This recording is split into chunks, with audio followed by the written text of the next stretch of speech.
One of the many reasons, and probably in the top 10 of reasons to ditch your television licence fee, is Gary Lineker. I can't think of a more loathsome, out-of-touch individual who is less deserving of the money you're forced to pay for his wages. So he doesn't get a penny from me, and he never will. Now, of course, the only thing Gary Lineker does is talk. Everyone's entitled to their opinion. I'm an advocate of free speech. Free speech is the most important cog in the wheel of democracy. And the guy is pretty harmless. However, I think the guy is morally repugnant.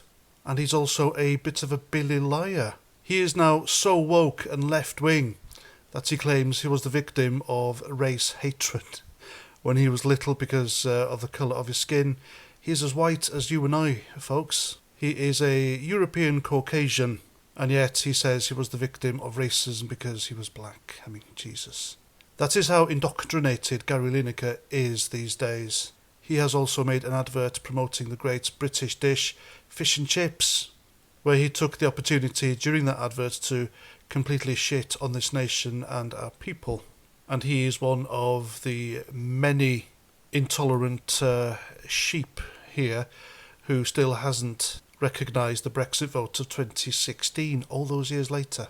You know the Ramonas, they keep telling us, Brexiteers, you won, get over it.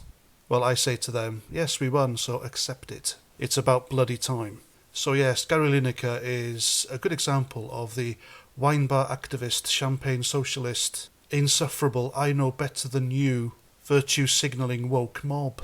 So anyway, his latest story, if you'll believe it, it's up to you if you believe it, I personally don't, but he gave an interview to the Telegraph newspaper where he claimed that M&S shoppers, M&S being Marks and Spencer's if you're unfamiliar, gave me a standing ovation after BBC suspension.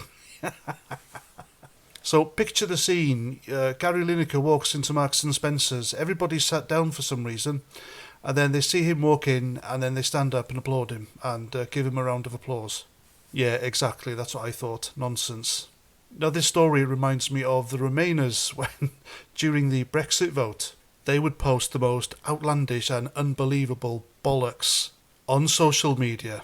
Like, I don't know, my daughter and I, Perpetua, and she's only 3 years old, and we decided to take the bus into town just like the peasants do. And then little 3-year-old Perpetua stood up on her seat and said Brexit will ruin the economy and damage our ties to the European market. And everybody clapped. You know, that kind of nonsense. So yeah, Gary Lineker is talking bollocks. I reckon if he did walk into Marks and Spencer's, everybody knows who he is. And I reckon a couple probably gave him the finger, as he deserves.